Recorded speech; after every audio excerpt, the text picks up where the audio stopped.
Welcome to the Mrs. Diaries, UG, where the tea is hot, the stories are real, and the grace is sufficient. We are two wives, mamas, and friends doing life, love, and faith one hilarious moment at a time. So grab your Rolex, your Bible, or just your sense of humor and join us as we learn and lean into the seasons that God has planned for us.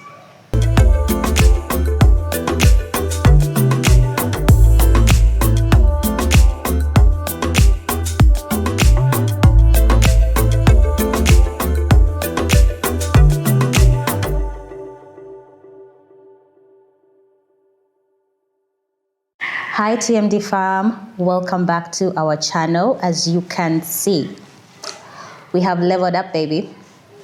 Like, please take a look closely. Tulibanja ulomweno episode. Yes. It's gonna be hot and spicy, but the Lord has done great things. The Lord has done great things and brought us to this great step. And we don't want to pretend we don't see it. So take it in, guys. Subscribe, hit that follow, because now we are serious. Now we are serious. So, hi TMD fam. Today we are going to talk about how to have the uncomfortable conversations in marriage. We know that in all relationships, there are always those conversations that you want to avoid. You know, you'll try and sweep under the carpet or do whatever you can not to have those conversations. However, when it comes to marriage, it is different. You're dealing with a whole different side of things, because the conversations that you do not have, you're going to still have to have them at a certain point. So how do you get to a point where you have those conversations before it is too late? These conversations can be on, finances, drawing family boundaries, having children, how many children you're going to have, or not having children at all, the different love languages, and so on.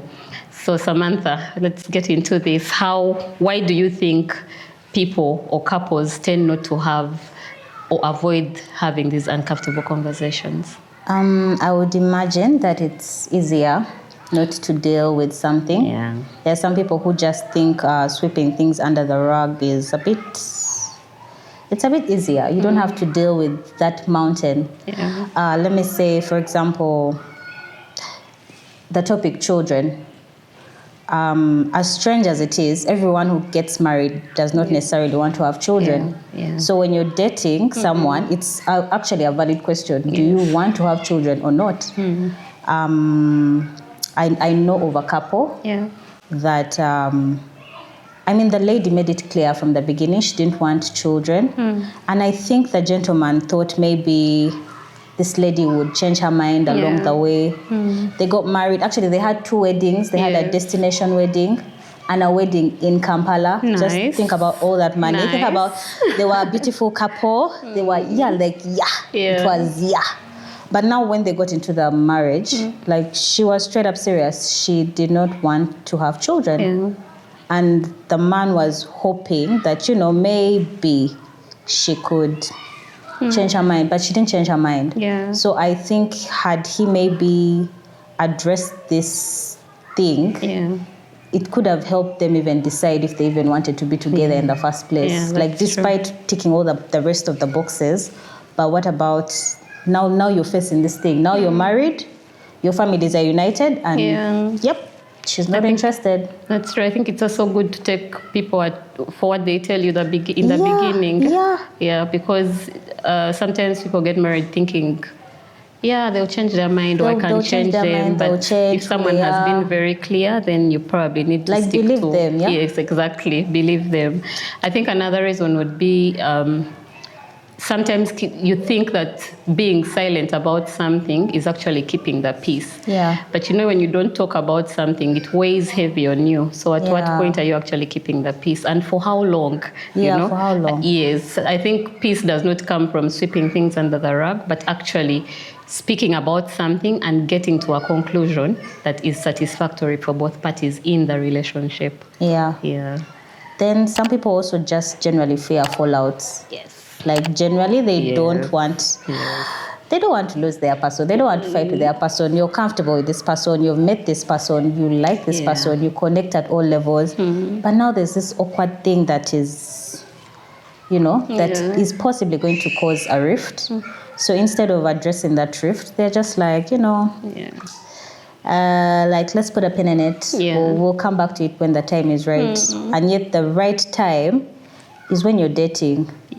So if you're single and you're still wondering whether you should subscribe to this page, you probably should.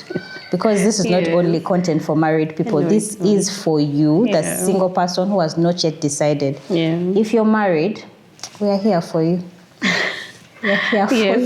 Yes, indeed. I think there's that fear of a conversation turning into a fight. And this always, not always happens, but many times it happens where you start a conversation with someone hoping it's going to like go a certain direction, but you end up in a fight. And now to avoid that fight, you're like, you know what? Let me just not have this conversation in the first place. I think around the time we got married, I've been married almost 11 years. I keep saying this. Right? Mufumbia? Okay. Anyway. The conversation, yes. See the body. The conversation I used not to want to have with my husband was on finances. I used to find that very difficult because I had come from a point where I have my money, he has his money, but now we are married, so we need to kind of merge the finances. But then I would want to spend it the way I feel like I should spend it. Then when he complains, I'm like, dude, or the other way around, and I complain, and he's like, So it used to always bring a rift between us. Or maybe he feels like he's doing something nice and then goes and does, let's say, shopping. But you see, you're buying diapers, what I need is wipes. Now, there would always be a rift. There would always be, like the moment you start talking about it, you're definitely going to end up in a fight. So we'd always try and avoid having those conversations. Always, exactly. It was just crazy.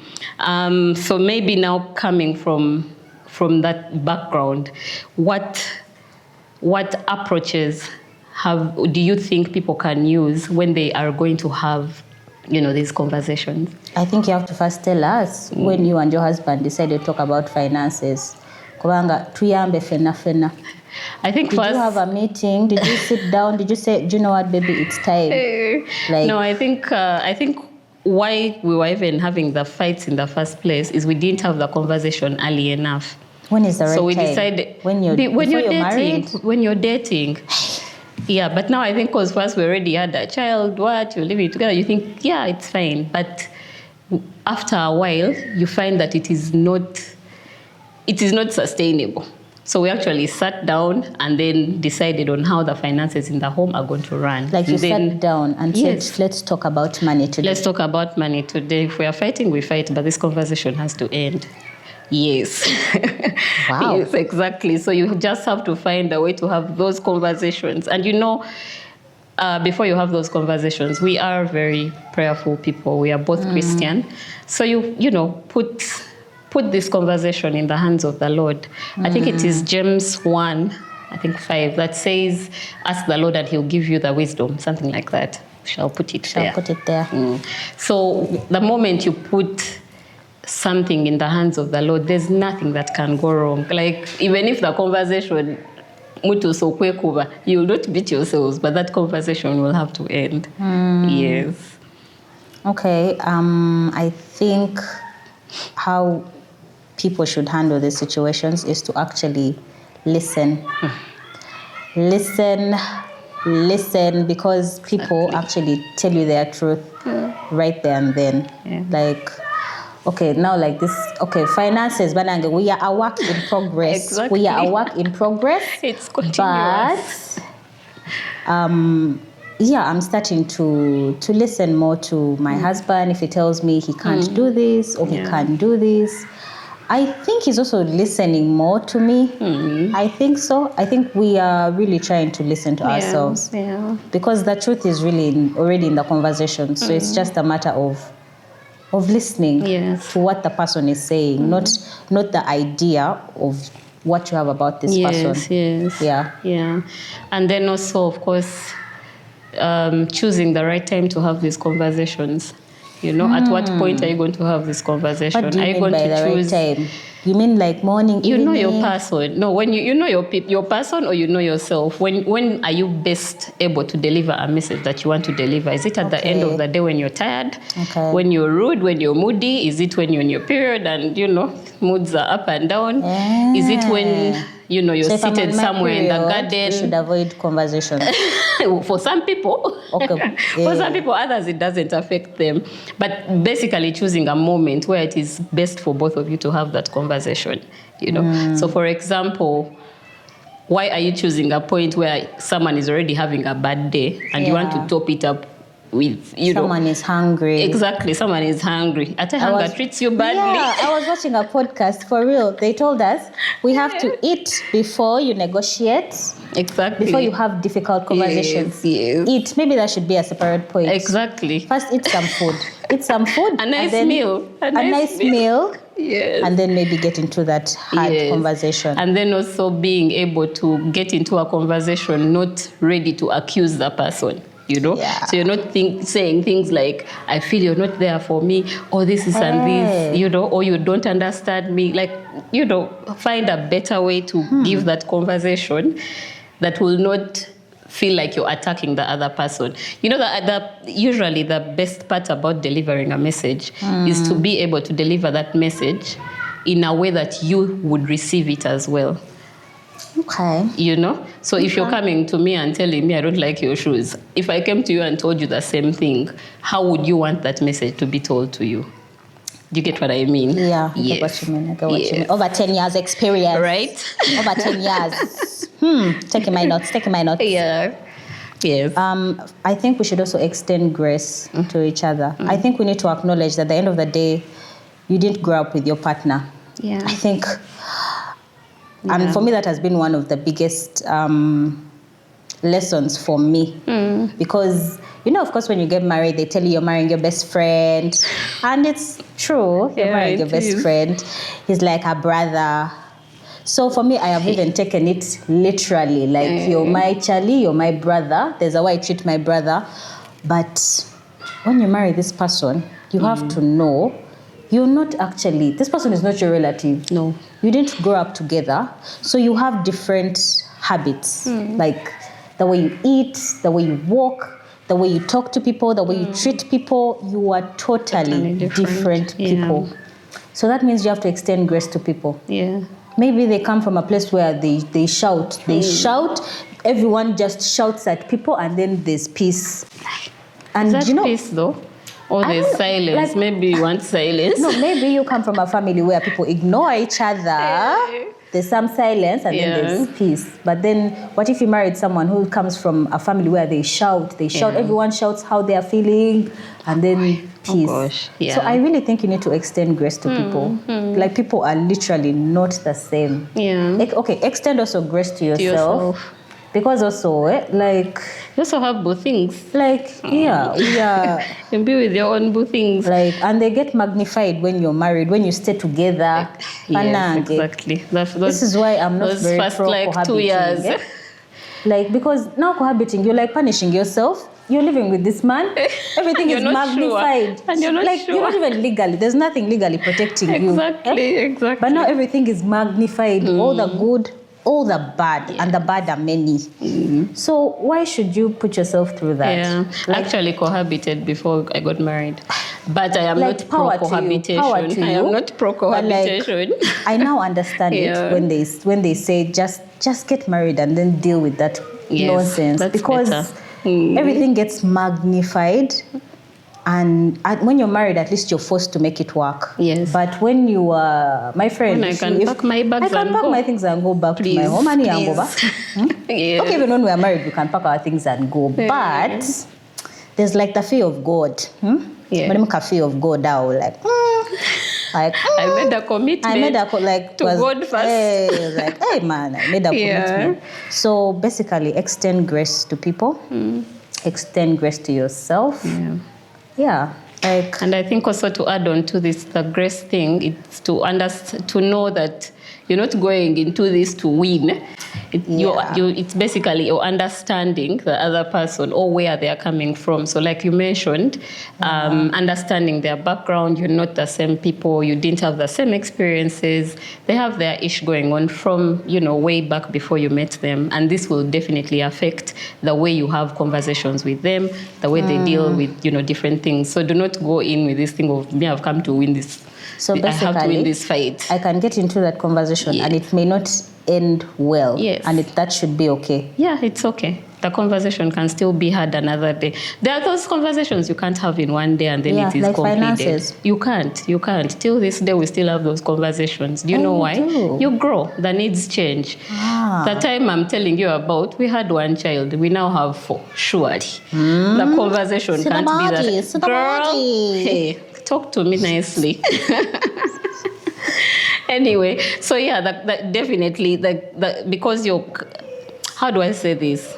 Know the season that you're in, maybe that would help. The season that you're in, also it's just a season. This is a season maybe where we have to have a conversation on finances for 2 children. You're going to have that conversation and solve it then. But it doesn't mean you're not going to have that conversation later on in life. It is going to crop up. But understand that you're not going into win. For me, I've come to tell you what is on my heart, blah, blah, blah, blah, blah, and then you burst. You have not had a conversation. You have not resolved anything. As a matter of fact, you're pushing the person even further away. Okay. Yes. Taking notes.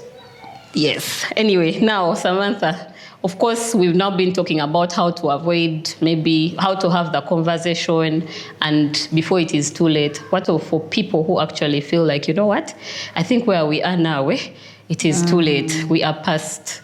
Like we didn't have that conversation. It is now affecting us. What would you tell, people like that? Unfortunately, I think people hate to hear this. But I think we need to work backwards and be patient. Like, you talked about people evolving. There's a way you and your partner used to discuss when you were cohabiting, 1 child, 2, 3, 4, and now I think we just need to be patient again. Like even when you're in the pits of hell, you just wait it out a little bit. I don't think it's forever. Yeah. I don't think there's any situation that is forever. Yeah. I think you can wait it out. Yeah. You can just wait. Just be patient. Seasons. Yeah, like Seasons. it's just a season. It's not, pass. and I don't think it will kill you. Unless it's going to kill you. There's those which can kill you. Wamagenda. Yeah. I mean, by kill, I mean actual killing. Actual killing. My God, Please pack up. Please pack up and first go because. Yes. We have other things to do besides bufumbo. Exactly. However, if it's not a life and death situation, I think patience, my Lord, my God. And if you are a Christian, just hang on to the Lord, your God, like your life depends on it. Yes. I really, really think it will work out. Like if you let the Lord walk with you, He can really turn anything. Rome can be built in a day. Exactly. But also maybe to add on to that, we know that God restores. You know, God restores. He's not in the business of, breaking. So God restores. Whatever is broken, the Lord will restore it. It is never too late, meanwhile, to turn back to your partner and work these things out. It is never too late. For as long as you're both willing to make things work, it's never too late. Pray about it, do whatever you have to do that has been led, that is led of the Lord. And then, turn back to your partner and see how you can work these things out. Work together to solve them, to have these conversations. And the enemy loves disorganization, disorder. Like chaos. Yes, darkness, like keeping you in your own corner. But the moment you come out and speak, thank you. But the moment you actually come out and speak about these things, even with your partner, you'd be surprised at how much how the building blocks will come back. Yeah. I mean, if you break down a building, it doesn't mean you can't build it right back. Yeah. And you see you're the two who broke it down, so you can both build it right back up. Yeah. Of course, with the, with the Lord. Yeah. So, any final encouragements, Samantha? So, final encouragement. Yes. Be bold and just address that thing. Address that thing that you have been avoiding. If that partner, if your boyfriend, girlfriend tells you, actually this is for the girls. Let me do this one for the girls. If he asks you to pay for that date, friend, please believe him. Believe him, because that nigga is gonna do it 5 years later. 10 years later, that nigga gonna do it. Yep. Guys, Siso Sola, I'm not a feminist. If she tells you she doesn't want children, I swear I believe it. Believe it. Because there's a high chance she's not going to change her mind. Yeah. Talk about, I don't care how beautiful she is. Sometimes the sex is really great. That is wonderful. But there's more to life than sex. Exactly. So believe them. Have that conversation. Yeah. Just have that conversation. It may take, you've told us conversations keep evolving. Yeah. So, yeah, if it means you're going to talk about it through the whole year, talk about it. Yeah. If you get into the second year, talk about it. Surely by the second year, you will know if you want to be with this person or not. Exactly. But don't wait for marriage to have these conversations don't wait for marriage as well. Because really. Yeah. Then, of course, also, like we said, bring it to the person in love. Let me read this scripture. It's Ephesians 4:15, and it says, "Speak the truth in love, growing in every way, more and more like Christ." So that is the goal.